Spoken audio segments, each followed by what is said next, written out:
El hijo de mi hermano se quedó conmigo durante una semana mientras sus padres estaban de vacaciones. Cuando se fueron, noté que mi sobre de efectivo de emergencia, con $7.000, estaba mucho más ligero. Lo conté 2 veces y luego le envié un mensaje a mi hermano. Él respondió: seguramente contaste mal, no vas a interrogar seriamente a un niño, ¿verdad? A la semana siguiente su maestra me llamó para preguntarme por qué mi sobrino estaba repartiendo billetes de $100 a sus compañeros de clase durante el recreo, como si fueran regalos. Me quedé paralizada, pero esa no fue la parte más impactante. ¿Estás acusando seriamente a un niño de 10 años de robarte? Mi hermano Alex no sonó preocupado cuando lo llamé, sonó ofendido. Estaba de pie en mi dormitorio en Santa Mónica, con un sobre amarillo abierto sobre la cómoda y 20 billetes de $100, nuevos y extendidos sobre la cama. Debería haber habido 70. $7.000. Mi efectivo de emergencia. Lo conté una vez, luego otra vez, y una tercera vez más despacio, aplanando cada billete contra el edredón como si otros 50 billetes pudieran aparecer de alguna manera si era lo suficientemente cuidadosa. No aparecieron. $5.000 habían desaparecido. La semana anterior, Alex y su esposa Nicole me habían dejado a su hijo Eddie mientras ellos tomaban unas vacaciones de 7 días en Cabo. Yo había recogido a Eddie de la escuela, le había cocinado, lo había llevado a la práctica de fútbol, le había comprado un par de tacos nuevos después de que rompiera los viejos, y había reorganizado mi horario de trabajo en el juzgado para poder llegar a casa antes. Y ahora, 2 días después de que lo recogieran, $5.000 habían desaparecido del único lugar en mi apartamento donde guardaba efectivo de emergencia. Le envié un mensaje a Alex primero. Eddie revisó los cajones de mi dormitorio. Me faltan $5.000 de mi sobre de emergencia. Su respuesta llegó casi de inmediato: seguramente contaste mal. No vas a interrogar seriamente a un niño, ¿verdad? Luego otro mensaje: Amanda, trabajas rodeada de jueces todo el día. Deja de actuar como si todo el mundo fuera un criminal. Ese dolió más de lo que quería admitir. Soy Amanda Blakely. Tengo 34 años y trabajo como secretaria judicial en Santa Mónica. Mi trabajo gira en torno a calendarios, correspondencia, presentaciones, plazos y detalles.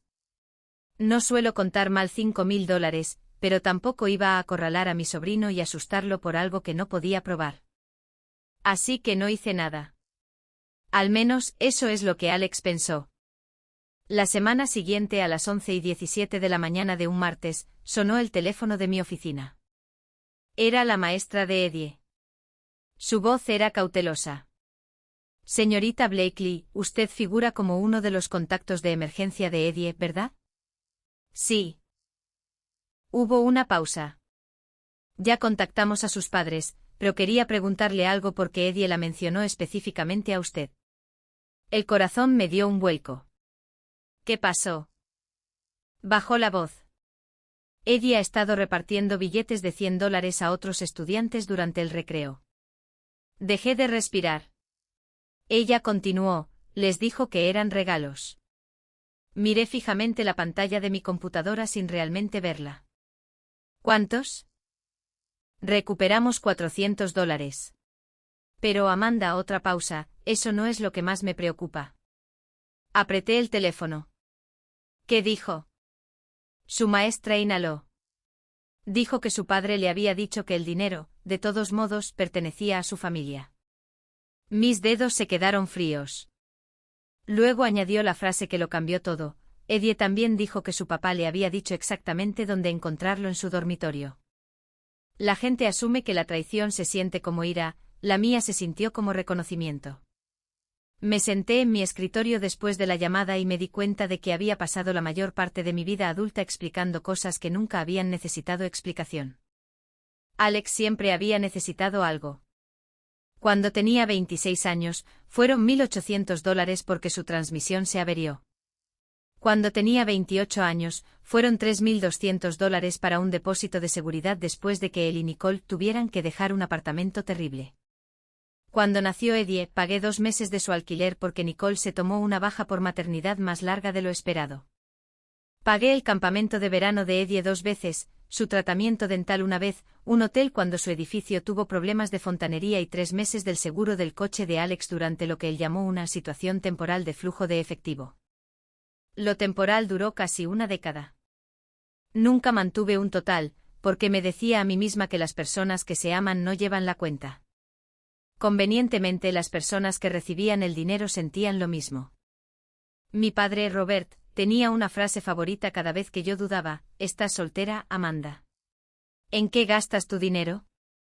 Como si no tener esposo ni hijo significara que mi sueldo era un recurso familiar esperando ser asignado.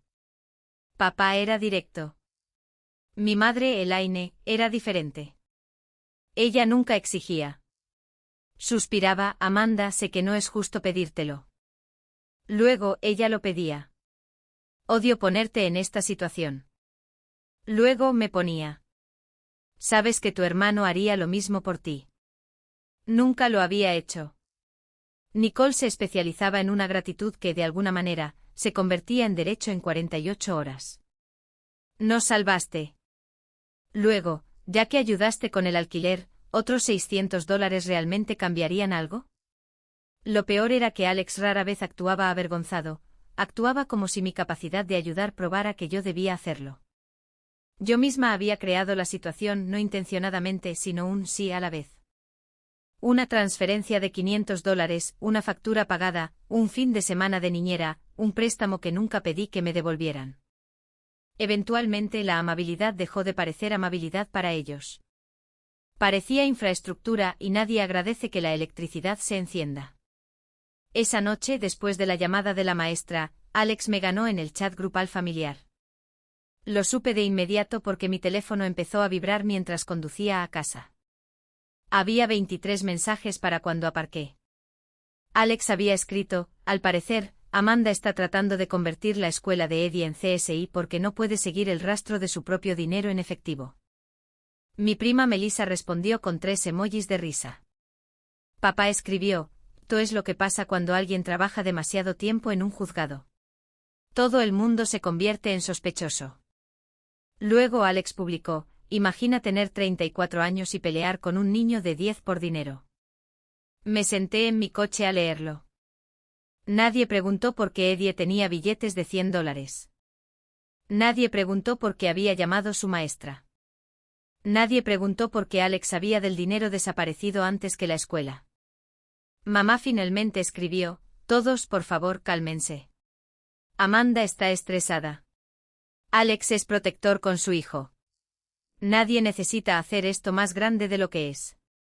Esa era la especialidad de mi madre: tomar algo enorme, llamarlo pequeño, y luego pedir a la persona herida que dejara de hacer ruido. 1 hora después, Alex fue más allá. Publicó en Facebook. No usó mi nombre, pero no tenía por qué hacerlo. Algunas personas obtienen un pequeño título en un juzgado y de repente creen que son detectives, fiscales y jueces a la vez. La familia debe proteger a los niños, no intimidarlos por crímenes imaginarios. Mi tía comentó: amén. Un primo escribió: algunas personas necesitan aficiones. Nicole añadió un corazón. Había pasado años ayudando a esas personas. Había pagado el depósito del apartamento desde donde Alex escribió esa publicación. Miré fijamente la pantalla durante quizás un minuto. Luego tomé capturas de pantalla, de todas ellas. Trabajar en un juzgado me había enseñado un hábito útil que no tenía nada que ver con el poder: nunca discutas con un registro que puede desaparecer. Guárdalo. Fecha. Guarda el original. No respondí. A la mañana siguiente volví a llamar a la maestra de Eddie durante mi descanso para almorzar. Dejé una cosa muy clara: no quiero que lo interroguen por mí. Es un niño. Pase lo que pase, no lo trataré como al adulto en esta situación. Ella sonó aliviada. Por eso la llamé a usted. Explicó que Eddie se había enojado después de que la escuela contactara a sus padres. No estaba asustado por el castigo, sino asustado de que su padre se enojara porque había arruinado el secreto. Esa frase se quedó conmigo: el secreto. Su maestra no pudo darme todos los detalles de lo que la escuela estaba haciendo, y no le pedí que lo hiciera, pero me dijo lo suficiente. Eddie, al parecer, había traído $700 a la escuela. Había dado $100 a cada uno de 4 compañeros de clase porque, según él, papá había dicho que Amanda tiene muchísimo más. Cuando un supervisor de patio lo detuvo, Eddie inicialmente dijo que era su mesada. Más tarde admitió que su padre le había permitido quedarse con parte del dinero después de sus vacaciones. Se lo había permitido, no lo había descubierto, no lo había devuelto. Se lo había permitido quedarse. Esa noche caminé lentamente por mi apartamento. Ya no buscaba dinero desaparecido, buscaba como Alex lo había hecho. El sobre había estado en el cajón superior de un estrecho armario dentro del closet de mi dormitorio, debajo de una carpeta que contenía documentos de seguro. Eddie nunca me había visto usarlo. Yo rara vez lo abría. Alex sí. 18 meses antes, cuando los incendios forestales habían provocado advertencias de evacuación más al norte, habíamos estado hablando de guardar efectivo de emergencia en casa. Recordé haberle mostrado el sobre. 7.000, había dicho. Normalmente se reía, mira a Amanda preparándose para el apocalipsis. Yo había olvidado esa conversación. Él no. Cambié las cerraduras a la mañana siguiente. Luego recordé algo más, la tableta de Eddie. Había usado una tableta vieja toda la semana, dibujos animados, juegos, vídeos. Después de que Alex lo recogiera, la encontré encajada entre la cama de invitados y la pared. Le había enviado un mensaje a Nicole al respecto, y ella respondió: guárdala hasta la próxima vez. Apenas usa esa cosa vieja. La puse en un cajón. Ahora la saqué. No me interesaba hurgar en la vida privada de mi sobrino. La abrí porque quería ver si Alex le había enviado mensajes mientras se quedaba conmigo. La tableta no tenía código de acceso. La mayor parte de la pantalla eran juegos. Entonces noté una carpeta llamada Eddie Movies. Le encantaba grabar todo, sus cereales, la televisión, el ventilador de techo, a mí cortando cebollas. Debió haber 50 pequeños vídeos inútiles. Casi me detuve. Luego encontré una grabación de pantalla fechada la tercera noche que se quedó conmigo. 47 minutos. Los primeros 20 minutos fueron un juego. Luego el juego se cerró. Apareció una ventana de FaceTime, Alex. Subí el volumen. Hola, amiguito. Hola, papá. ¿Recuerdas de lo que hablamos? Una pausa. ¿Qué? El sobre amarillo. Cada músculo de mi cuerpo se tensó. La pequeña voz de Eddie se hizo más baja. El dinero de tía Amanda. Alex se rió. Nuestro dinero. Entonces la voz de Nicole provino de algún lugar de fondo. No lo confundas, Alex. Él la ignoró. Eddie, escucha. La tía Amanda tiene un sobre en su armario, en el cajón superior. Hay una carpeta encima. Eddie hizo la pregunta que, al parecer, ningún adulto de mi familia había sido lo suficientemente decente como para hacer. ¿No es eso robar? Hubo un silencio. Luego Alex dijo: no, tía Amanda nos debe mucho más que eso. Mis ojos se llenaron de lágrimas antes de que siquiera me diera cuenta de que estaba llorando, no por el dinero, sino porque podía escuchar a Eddie tratando de entender. Pero ella me compra cosas. Lo sé. Ella compró mis tacos. Lo sé, amiguito. Esto es asunto de adultos. Entonces Nicole habló claramente: solo dile que no lo coja todo. Alex bajó la voz: correcto. Deja algo ahí. Si ella ve algo, probablemente pensará que contó mal. Detuve la grabación. Me senté con la tableta en mi regazo.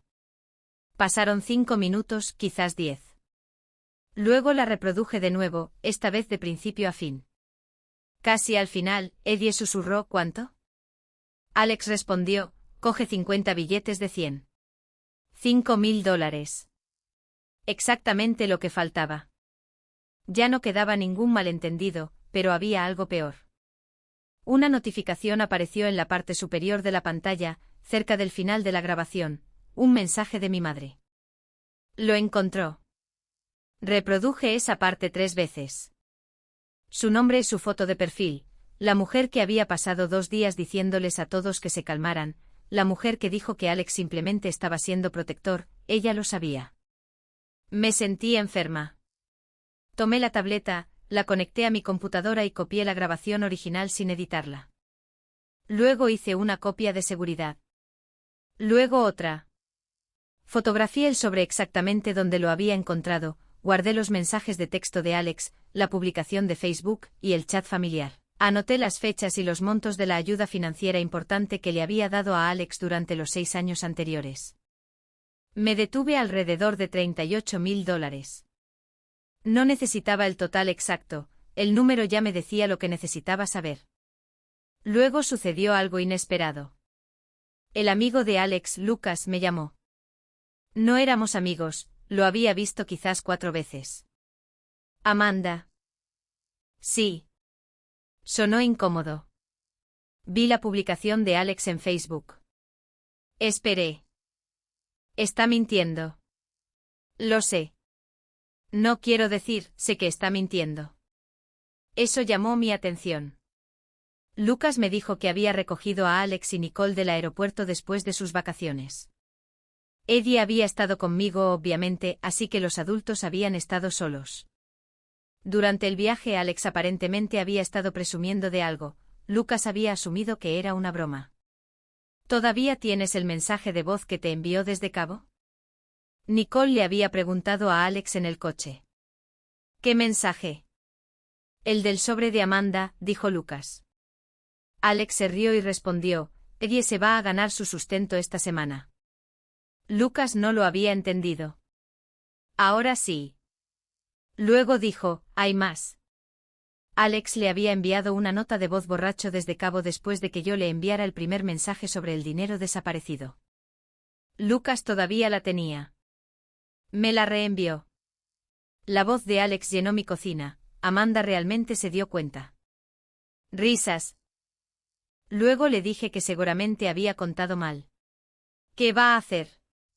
¿Llamar a la policía por un niño de 4º grado? Más risas. Juro que ella lo hace demasiado fácil. No dormí esa noche. Por la mañana, no me preguntaba si confrontar a mi familia.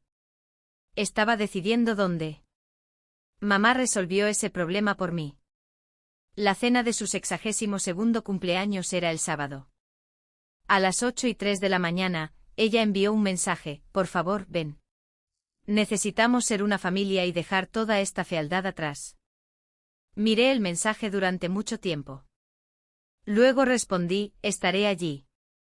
Simplemente no le dije lo que traía. El comedor de mis padres lucía exactamente como siempre durante los cumpleaños, demasiada comida, demasiadas velas, papá controlando la música, mamá fingiendo que la tensión desaparecía si la mesa se veía lo suficientemente bien. Alex y Nicole ya estaban allí cuando llegué. Alex se recostó en su silla y sonrió con suficiencia, vaya, miren quién decidió no arrestar a nadie esta noche. Mi prima Melissa se rió. Papá me señaló con el tenedor, no empieces, Amanda. Tu madre pidió una noche tranquila. Puse mi bolso junto a mi silla. Estoy planeando una. Mamá me abrazó demasiado tiempo. En mi oído, susurró, gracias por ser madura. Eso casi me hizo reír. Comimos durante 30 minutos. Nadie mencionó el dinero. Nadie mencionó a Eddie. Ese era el acuerdo que preferían, si nadie decía la cosa fea en voz alta, la cosa fea se convertía en mía para recordar. Finalmente mamá sacó el pastel. Todos cantaron. Papá sirvió champán. Luego se puso de pie. Antes de brindar, dijo, quiero decir algo. Miró a Alex, luego a mí. Esta familia ha pasado por suficiente drama. Los errores ocurren. Los malentendidos ocurren, pero la sangre es la sangre. Miré a mi madre. Ella sabía lo que venía. Papá continuó, Amanda, creo que le debes una disculpa a tu hermano por sugerir que su hijo te robó. Ahí estaba, ni siquiera era un compromiso, era su misión. Alex sonrió.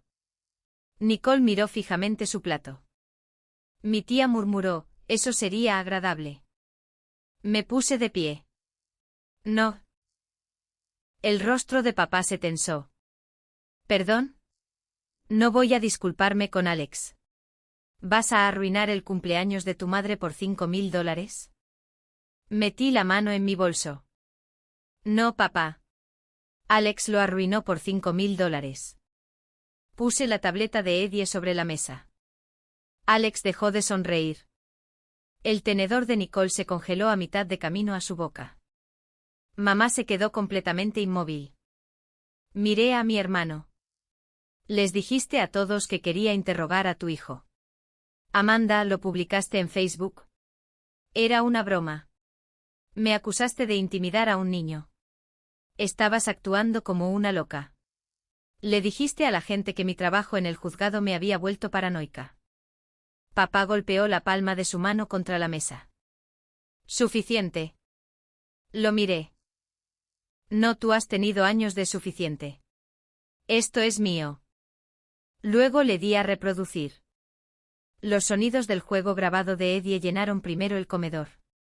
El rostro de Alex cambió antes de que su voz siquiera apareciera. Él lo sabía. Luego lo escuchamos. Hola, amiguito. Nadie se movió.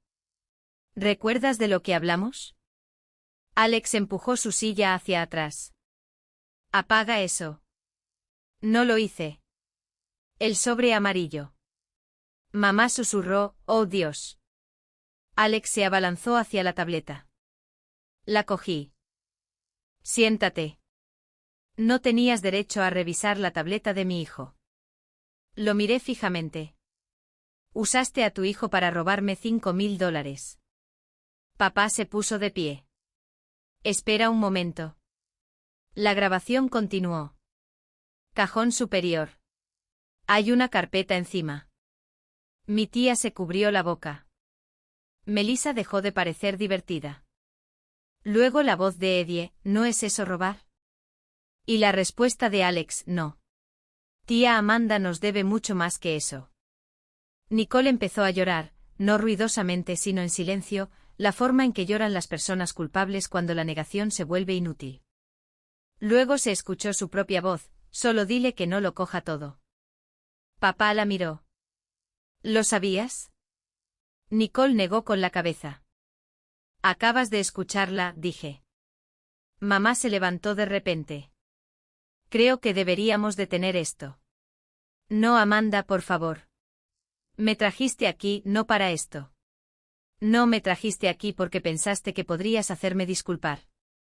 Su rostro se arrugó. La grabación continuó. Deja algo ahí. Si ella ve algo probablemente pensará que contó mal. Por primera vez en mi vida, mi padre no tuvo nada que decir. Luego apareció la notificación. Pausé el vídeo, hice zoom y puse la tableta plana sobre la mesa. El mensaje de mamá era claramente visible, ¿lo encontró? Papá se giró hacia ella. Elaine. Ella empezó a llorar. No sabía lo que estaba haciendo. Alex dijo de inmediato, mamá, no lo hagas. Eso fue todo lo que necesité. La miré. ¿Qué creíste que estaba buscando? Silencio. ¿Un regalo de cumpleaños? Amanda, ¿qué creíste que tu nieto de 10 años estaba siendo enviado a mi dormitorio a buscar? Ella susurró, Lex dijo que le debías dinero. De hecho, me reí, no porque algo fuera gracioso, sino porque después de 34 años, mi madre finalmente había dicho en voz alta lo que pensaba en silencio.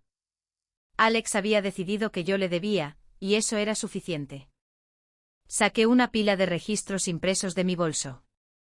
Aquí está tu alquiler de 2021. La reparación de tu coche, otra. El campamento de Eddie, otra. Tu depósito de seguridad, otra. Tu seguro, otra. Tu factura dental, otra, $38.000 que puedo documentar, sin siquiera revisar cada pedido de comestibles, gasto de cumpleaños o transferencia de emergencia. Alex gritó, nadie te pidió que llevaras la cuenta. Ese es el punto. No lo hice. Mi voz tembló. Odiaba que temblara, pero seguí adelante. Te ayudé porque te amaba. Tú interpretaste eso como prueba de que todo lo que tenía te pertenecía. Papá me señaló, ¿estás disfrutando esto? No. Lo miré directamente. Lo estoy terminando. El timbre sonó. Todos se giraron. Alex parecía confundido. Yo no. Lucas entró. Parecía que quería estar en cualquier otro lugar, pero vino. Alex palideció. ¿Qué demonios estás haciendo aquí? Lucas levantó su teléfono, aclarando algo sobre lo que debería haber dicho algo antes. Reprodujo la nota de voz. La voz borracha de Alex llenó el comedor de mi madre. Amanda realmente se dio cuenta. Risas. Le dije que seguramente había contado mal. Nicole se cubrió la cara. ¿Qué va a hacer? ¿Llamar a la policía por un niño de cuarto grado? Mi padre se sentó lentamente. Luego vino la línea que terminó con lo que quedaba. Juro que ella lo hace demasiado fácil. La habitación quedó en silencio. No un silencio incómodo, sino un silencio de funeral. Lucas me miró, lo siento. Luego miró a Alex, usaste a tu hijo como tapadera. Nunca le digas a la gente que esto fue un malentendido. Alex explotó. Gritó que Lucas era un traidor, que yo lo había incriminado, que todos se estaban volviendo en su contra porque yo trabajaba en el sistema legal y sabía cómo manipular pruebas. Lo dejé gritar. Cuando finalmente se detuvo para respirar, dije, no he usado mi trabajo para nada. Él me miró fijamente. Hice un informe de la misma manera que cualquier otra persona puede hacer un informe. Guardé los archivos originales. Estoy utilizando canales ordinarios, Alex. No puedes esconderte detrás de mi profesión después de pasar una semana burlándote públicamente de ella. Mamá me agarró la muñeca, por favor, no le hagas esto. Con suavidad le quité la mano. Él lo hizo. Él es tu hermano y Eddie es su hijo. Eso la calló. ¿Quieres saber qué me da náuseas? Dije. No es que me robara. Miré a Alex. Es que le enseñaste a un niño de 10 años a ignorar la voz en su cabeza que le decía que algo estaba mal. Nicole empezó a sollozar con más fuerza. Le hiciste preguntar, ¿no es eso robar? Y luego le enseñaste que robar está bien cuando puedes inventar una razón por la que la víctima lo merece. Alex se quedó allí, respirando pesadamente. Estás destrozando a toda esta familia. No cogí mi bolso. Estoy renunciando al trabajo que todos ustedes me dieron. Papá frunció el ceño. ¿Qué trabajo? El cajero automático de la familia. Nadie habló. La niñera gratuita. La conductora de emergencia. La persona que arregla la factura porque Alex tuvo otro mes malo. La hija a la que se le dice que es egoísta cada vez que duda. Miré a mamá. La persona a la que llamas solo después de haber decidido ya que su respuesta tiene que ser sí. Punto. Luego a papá, e hija cuyo salario has pasado años tratando como propiedad comunitaria porque no tiene hijos. Finalmente a Alex, y la hermana que pensaste que era tan fácil, que podías enviar a tu hijo a su armario, coger $5.000, dejar 2.000, y reírte, porque quizás ella pensaría que contó mal. Él abrió la boca. Levanté la mano. Hemos terminado. Mamá susurró, no querrás decir para siempre. Sí, lo digo. Amanda, las familias perdonan. Cogí la tableta. El perdón no es lo mismo que el acceso renovado. Luego salí. Detrás de mí papá empezó a gritarle a Alex. Nicole estaba llorando. Mamá me llamó por mi nombre 2 veces. Alex gritó algo sobre abogados. Y por una vez, no me di la vuelta para arreglar nada de eso. Las primeras 48 horas fueron un caos. Mi madre llamó 19 veces. Papá dejó 6 mensajes de voz. Alex envió mensajes que pasaron por todas las etapas, excepto la de la responsabilidad. Primero me humillaste. Luego manipulaste a todos. Luego vas a traumatizar a Eddie con esto. Entonces, ¿qué quieres? El dinero. Bien. Obtendrás tu estúpido dinero. Entonces respóndeme. No lo hice. Nicole envió un mensaje: lo siento. Sabía que estaba mal. Lo miré fijamente y luego lo borré. Saber que estaba mal no la había impedido ayudar. La familia extendida cambió de dirección rápidamente una vez que la grabación se volvió imposible de justificar. Melissa envió un mensaje: no conocía la historia completa. Mi tía escribió: siento haberme reído. Alex lo hizo sonar completamente diferente. Les creí. A mí tampoco me importó. A la gente le gusta disculparse por reír después de que la habitación deja de reír. No cuesta nada. La publicación de Facebook desapareció. Luego Alex publicó otra: hay dos lados en cada disputa familiar. Las grabaciones privadas sacadas de contexto pueden hacer que cualquiera quede mal. Algunas personas se preocupan más por tener razón que por preservar las relaciones. Eso duró 6 horas. Luego respondí públicamente una vez. No publiqué el rostro de Eddie. No identifiqué su escuela. No incluí nada que convirtiera a un niño en entretenimiento. Escribí: dado que se hicieron afirmaciones públicas sobre mí, las corrijo públicamente. No acusé ni interrogué a un niño. Reporté dinero faltante después de que $5.000 desaparecieran de mi casa. Una escuela contactó más tarde a la familia después de que parte de ese efectivo apareciera en la escuela. Posteriormente recuperé una grabación en la que un adulto instruía al niño sobre dónde encontrar el dinero, cuánto tomar y cuánto dejar, para que yo pudiera dudar de mi propio conteo. No discutiré públicamente sobre el niño. Él no es responsable de los adultos que lo dirigieron. Debajo adjunto capturas de pantalla de los mensajes de Alex acusándome de inventar el robo. Luego una transcripción de la parte relevante de la grabación. Luego la captura de pantalla de su publicación de Facebook burlándose de mí. Finalmente escribí: mi silencio fue repetidamente usado como evidencia de que su versión era cierta. Corrijo el registro una vez. Después de esto he terminado. La publicación se difundió por la familia en horas. Alex me llamó 23 veces ese día. Lo bloqueé. Luego a Nicole, luego a papá, luego a mamá. La única razón por la que no los había bloqueado antes era el hábito. Eso me sorprendió. No el amor, el hábito. Durante años me había entrenado para permanecer localizable porque siempre había otra emergencia. Una vez que dejé de creer que sus emergencias me pertenecían, bloquear los números se sintió casi aburrido. También informé a mi supervisor en el trabajo sobre las acusaciones en redes sociales, porque me negué a dejar que las insinuaciones de Alex llegaran al juzgado antes de mi explicación. Lo mantuve factual: disputa familiar, afirmaciones públicas falsas, ningún recurso de trabajo utilizado, ninguna información confidencial involucrada, ningún drama. Mi trabajo siguió siendo mi trabajo. Eso me importaba.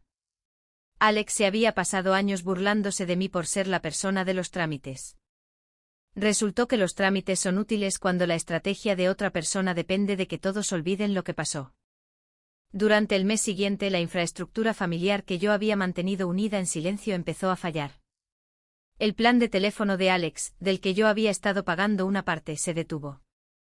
El déficit anual del seguro de vivienda de mamá ya no era mío. El servicio de entrega de recetas de papá, que de alguna manera seguía adjunto a mi tarjeta de crédito después de una emergencia temporal, fue eliminado. Los servicios de streaming de Nicole, eliminados. El entrenamiento privado de fútbol de Eddie, ese dolió. Lo había pagado porque le encantaba jugar. Pero finalmente entendí algo importante: no podía seguir financiando el hogar de Alex como una forma de amar a Eddie. Ese dinero era precisamente la forma en que seguía permitiendo que Alex me utilizara. Informé al entrenador de que la facturación futura debía hacerse a través de los padres de Eddie. Sin discursos, sin acusaciones, solo un cambio de facturación. Mi madre me envió un correo electrónico después de eso. El asunto era: es un niño. El correo decía que estaba castigando a Eddie. Respondí con 4 frases: Eddie no es responsable de lo que pasó. Tampoco soy yo responsable de financiar a sus padres. Por favor, dirijan los asuntos financieros futuros a Alex y Nicole. No me contacten más por dinero. Esa fue la última respuesta que obtuvo de mí. Eventualmente, a través del proceso adecuado, recuperé la mayor parte de lo que había desaparecido. Pero algo extraño sucedió cuando el dinero comenzó a regresar, ya no se sentía importante. Había pasado el primer día mirando esos 50 billetes faltantes como si el agujero en mi sobre fuera todo el problema. No lo era. Los $5.000 simplemente le habían puesto un precio a algo que había evitado ver. Mi familia no pensaba que mi ayuda fuera generosa, pensaban que era suya. Y cuando finalmente dije que no, Alex decidió que tomarlo él mismo estaba justificado.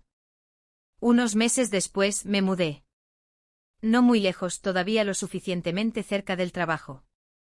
Pero quería un edificio que ninguno de ellos asociara conmigo, nuevas cerraduras, un nuevo garaje, ninguna llave de repuesto escondida con mamá para emergencias, ningún hermano que supiera qué cajón guardaba mi efectivo. Mi nuevo lugar tenía un pequeño segundo dormitorio con suficiente luz de la tarde como para hacerme comprar un escritorio que no necesitaba. Esa habitación se convirtió en el comienzo de algo inesperado. Durante años había hecho planificadores y plantillas organizativas para mí, rastreadores financieros, carpetas del hogar, registros de correspondencia, listas de verificación de emergencia. Mis compañeros de trabajo siempre me pedían copias, así que los fines de semana empecé a vender versiones rediseñadas en línea. Sin documentos legales, sin asesoramiento legal, solo una organización bellamente obsesiva de una mujer que finalmente había aceptado que le gustaba saber dónde estaban las cosas. Llamé a la pequeña tienda Paper Trail Studio. El nombre me hacía reír cada vez que abría el sitio web. En 6 meses fue rentable. No era dinero que cambiara la vida. Ese no era el punto. Era el primer ingreso extra que había generado que nadie en mi familia conocía lo suficiente como para pedir. Papá se enteró de todos modos. Envió un correo electrónico desde una nueva dirección. Me alegro de que te vaya bien. Tu madre podría necesitar ayuda con el impuesto a la propiedad este año. Sé que sigues enfadada, pero eventualmente los adultos superan las cosas. Lo leí una vez y luego lo archivé. Sin respuesta. Alex intentó algo diferente. Escribió, Eddie te extraña. Ese fue más difícil porque yo también lo extrañaba, pero también conocía a Alex.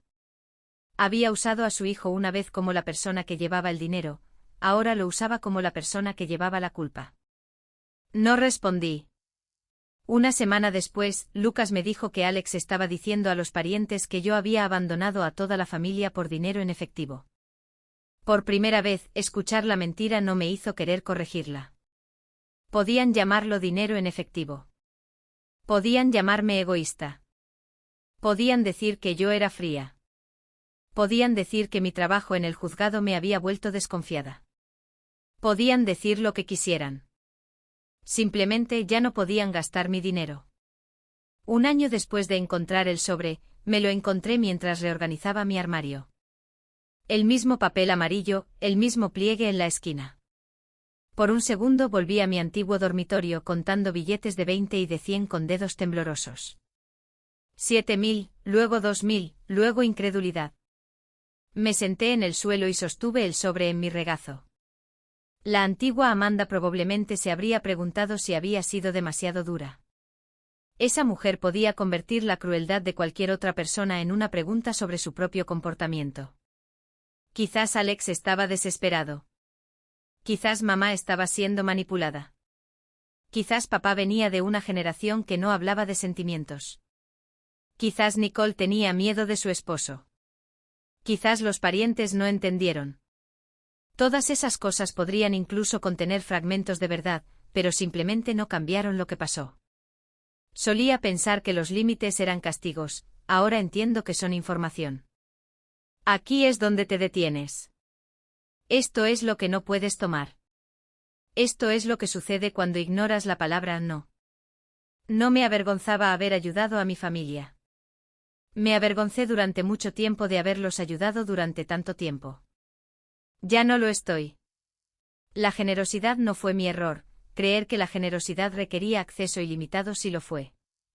Me usaron porque seguía haciéndome útil, dinero, viajes, cuidado de niños, facturas, emergencias, y cada vez pensé que ser útil eventualmente me haría sentir valorada. Nunca lo hizo. Ser útil solo les hacía temer perder la herramienta. Así que mintieron. Se burlaron de mí públicamente. Involucraron a un niño. Intentaron hacerme dudar de mi propia memoria. Y cuando la verdad salió a la luz, preguntaron por qué estaba destruyendo a la familia, en lugar de preguntar por qué habían apostado a la familia por $5.000. Ahora no hablo con Alex. No hablo con mis padres. No pago sus facturas. No envío transferencias de emergencia. No reviso sus páginas de Facebook para ver de qué versión mía se quejan. Mi número de teléfono cambió cuando me mudé. El nuevo nunca llegó al chat grupal familiar. Paper Trail Studio tiene un pequeño letrero sobre el escritorio en mi habitación libre. Nada elegante, fondo blanco, letras negras. Debajo de él hay una caja ignífuga cerrada con llave. Hay efectivo de emergencia dentro, más de $7.000. Ahora, irónico, lo sé, pero esta vez, nadie sabe la cantidad, nadie sabe la combinación y nadie decide que lo que me pertenece en secreto les pertenece a ellos. La Navidad pasada, en lugar de enviar los cheques y tarjetas de regalo habituales a adultos que habían pasado años llamándome egoísta, hice una donación a un programa local que compra material escolar para niños cuyas familias están pasando apuros. Sonreí cuando llegó el recibo, no porque fuera venganza, sino porque, por primera vez, mi dinero fue a algún lugar porque yo elegí enviarlo.